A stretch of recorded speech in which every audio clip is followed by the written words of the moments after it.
The Kyrie Irving skill set is unmatched in the NBA. Unmatched. He's incredible, and he's a blast to watch. But if you're trying to win championships, I think we've now seen multiple times through multiple franchises, he's not somebody you can rely on.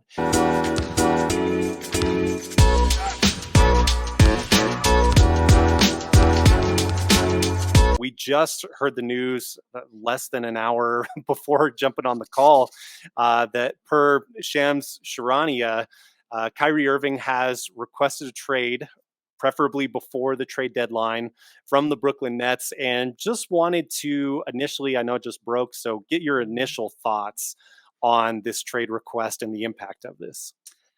Yeah, you guys either have the greatest or the worst timing, I guess, for purposes of this podcast, because so the listeners know, we had set this up days ago, and then this happened. So congrats on being on the foresight, I guess.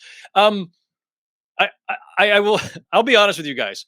When the alerts first came through, and it's been reported by a number of different outlets by now, I actually literally laughed out loud alone in my home office. And I don't mean to make light of what this does to the Nets. I don't mean to make light of any situations surrounding this, but it's just kind of when you've been covering this league for a long time, and especially when you have a character like Kyrie Irving, who it's just inevitable. It's inevitable. Every 3 to 6 months, something is going to happen. You don't know what it's going to be. There's going to be something. And I've written this. I've talked about it ad nauseum. I wrote a whole piece in early November amidst or in the wake of the him posting the anti-Semitic film on Twitter. I wrote then the Nets should just burn it all down. Like, this is over. This thing is already over. The Kyrie, Kevin Durant partnership, this whole era, it's over, and it was a failure. Just cash out now. And this wasn't a reactionary thought by me. This was let's look ahead. He's going to be a free agent in the summer of 2023. And this is in November. I'm writing this.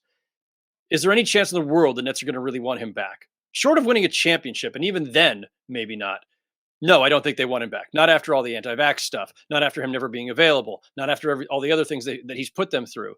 So if he's not going to be back, and you might lose him for nothing, you might as well trade him now. Well, if you're going to trade him now, well, Kevin Durant came with Kyrie Irving, and this is supposed to be, a coming together partnership with the two of them to try to win titles in Brooklyn.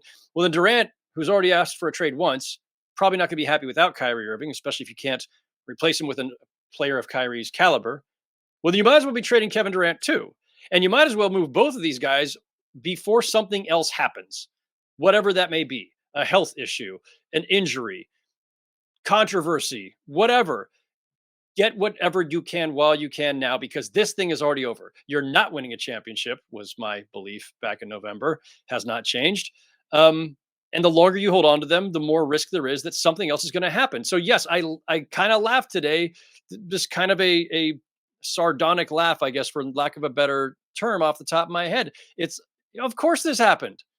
So of course this happened. And Kyrie started telegraphing this a few weeks ago when his agent / stepmom put out the word that Kyrie wanted an extension. And I thought at the time, like, the Nets aren't giving him an extension. They're doing everything possible to, take this slow, be patient, see where this goes. And if somehow he stays on track against all odds for another few months, and they make a deep run, or maybe even get to the finals, or maybe even win a championship, then you decide whether or not you want a long-term relationship with Kyrie Irving as the Nets. But until then, there's no way they're going to be bullied into or coerced into extending a guy who has caused them this much havoc. And here we are. Here we are on February 3rd, less than a week from the trade deadline. And I mean, I just, among the many other thoughts I had was, how's Kevin Durant feel right about now?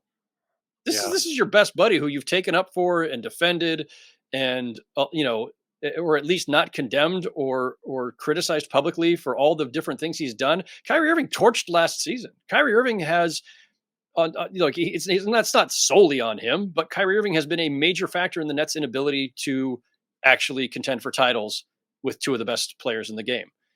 And Kyrie Irving's the reason that James Harden wanted out, or at least a primary reason. So Kevin Durant, why do you, what do you see in this guy? I know he's your friend, but my gosh, he's like wreaking havoc with your career. And you're up there Mhm. in years, and you're 3 years out, or almost 4 years out now from your Achilles surgery. Like, I would pay a lot of money to know what Kevin Durant's true, honest thoughts are right about now. Yeah, it feels like with the Nets, I mean, for the last couple of years, it's been this will they, won't they situation, and then circumstances, chaos, kind of throw things to the side.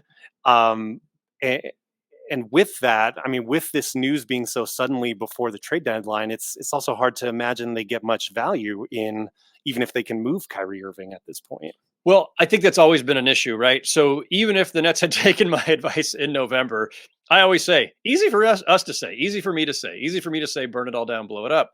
Um, I don't have to be the one to actually deal with the consequences of it or the logistics of it. Mhm. Um, but even then, and certainly now, there's a difficulty in getting value because Kyrie Irving has the talent of a top 12 to 15 player, but he is not. But that's not where you would rank him if you're ranking players you want in the NBA.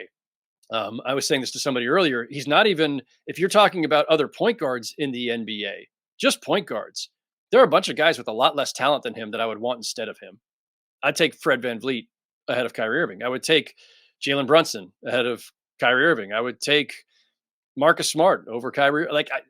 Because you need a guy who's reliable, who you know is all in, and preferably, is committed defensively too. Like Kyrie Irving's skill set is unmatched in the NBA. Unmatched. He's incredible and he's a blast to watch. But if you're trying to win championships, I think we've now seen multiple times through multiple franchises, he's not somebody you can rely on. And any team trying to acquire him is going to have that in mind. So, one, you're getting him on an expiring deal, and you got to think about whether or not you want to risk him walking away from you, or the other risk, extending him and actually having him for multiple years. There's a lot of risks involved in trading for him. So what is his actual value? I couldn't tell you that right now, guys. I couldn't possibly speculate or predict what Kyrie Irving will fetch on the market if they trade him in the next 6 days. Um, I imagine it won't be much. I imagine it'll be far less than what his talent suggests. It'll be far less than what the Nets would like to get. But you're at this point, you're just trying to, you know, you're just trying to solve a crisis again. Um, and they can call the bluff and say, no, we're not trading you. And if we have to lose you for nothing this summer, fine. You might need us for a sign and trade to get where you want to go, by the way. So maybe you do still have to work with us this summer. Maybe we don't lose you for nothing. But if you choose not to trade him or can't find a deal that you like, now there's the other part of this. Well, now just as you had over last summer when Kyrie was bent out of shape over the lack of an extension and Kevin Durant had asked for a trade and then had to back away from it. Now you've got once again this cloud hanging over you where Kyrie's still with you, but you know he wants to be gone, and it's as public as can be that he wants to be gone. What does that do for team morale? What does that do for the cohesion of that locker room? I'm going to say nothing good, right? Like I'm just going to go out on a limb here and say if Absolutely. if Yeah. Kyrie Irving is still a Net the day after the trade deadline, it's probably not great for the esprit de corps of the Brooklyn Nets locker room, and that's going to manifest itself when they're getting knocked out in the first round of the playoffs.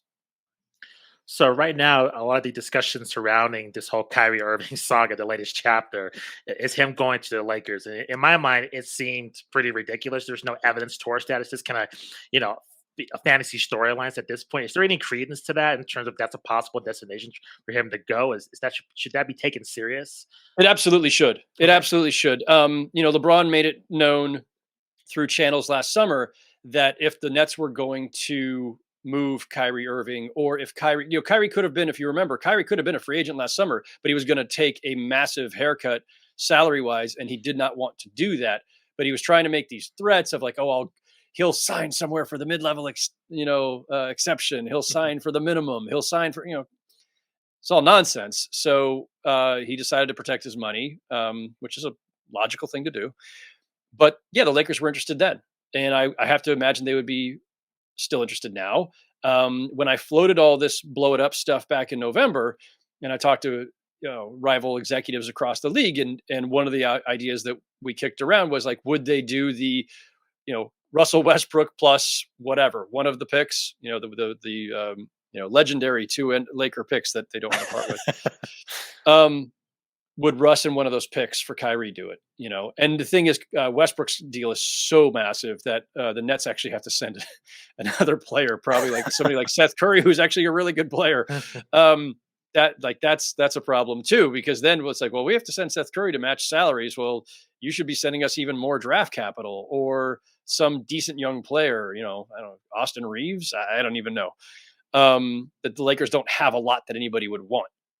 So, but yes, the Lakers, if LeBron wants a reunion with Kyrie, and boy, LeBron, that's a big leap of faith in yourself. But but listen, they went to three finals together. They won a championship together. They could have gone to more finals together had Kyrie Irving not weirdly asked out after the first three finals runs. Like, still to this day, one of the stranger things that's happened in my career covering this league is a player asking to leave the best player of his generation after three straight finals runs, including a championship. But he did, and he went to Boston, and it didn't work out so well, and then he came to Brooklyn.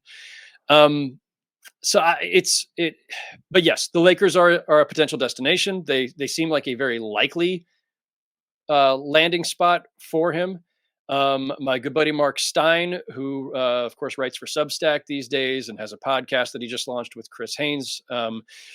Stein just tweeted a little while ago that the Mavericks, who happen to be in Mark's backyard, so he knows that organization very well. He said the Mavericks and Lakers should both be expected to be suitors in this. So if Stein tweets that, you can take it to the bank. So you mentioned earlier about Kyrie and Durant, how like Durant sees something in Kyrie that no one else sees. It seems like LeBron feels the same way.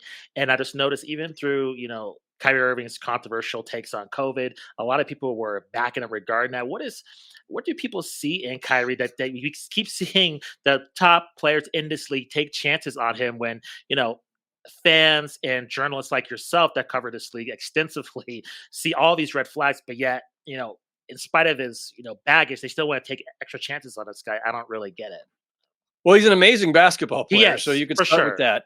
And I think as on a day-to-day basis, as a personality, I think he's got a certain magnetism to him. There's definitely a charisma to Kyrie Irving on a personal level that I think attracts guys. And I think, players by and large support him. And we even saw it in the wake of the controversy earlier this season, where generally speaking, like nobody, if a player had tweeted something similar about a variety of other demographics, they would have been condemned by everybody, and the players all stuck up for him because I think they give him the benefit of the doubt in large part, and I think they like Kyrie. I would distinguish the Kevin Durant and LeBron James versions of this in that Durant and Kyrie are good friends off the court who decided they wanted to play together. I don't think LeBron and Kyrie Irving are friends. I think they were good co-stars in Cleveland. And I think LeBron recognizes that Kyrie has a skill set that fits well with him. There's a track record there. There's a comfort level in that, even if you might have some reservations about Kyrie and on the court or off, LeBron already knows what all those are. He's navigated all that before for 3 years. And so it makes sense to me. And besides that, look, basic matter of just basketball reality, basketball physics here. Kyrie Irving's a better fit next to LeBron James than Russell Westbrook, and it's not even close. And he would provide so much that the Lakers need: shot making from every level, skill, playmaking, obviously, and an ability to stretch the floor, ability to alleviate some of LeBron's playmaking, and then also, be able to play off LeBron in a way that's productive because he can hit those shots that Russell Westbrook cannot. And so I think it like Kyrie makes sense next to LeBron. And I think LeBron recognizes, like, LeBron's just a pragmatist. In Kevin Durant's case, it's personal. In LeBron's case, it's professional.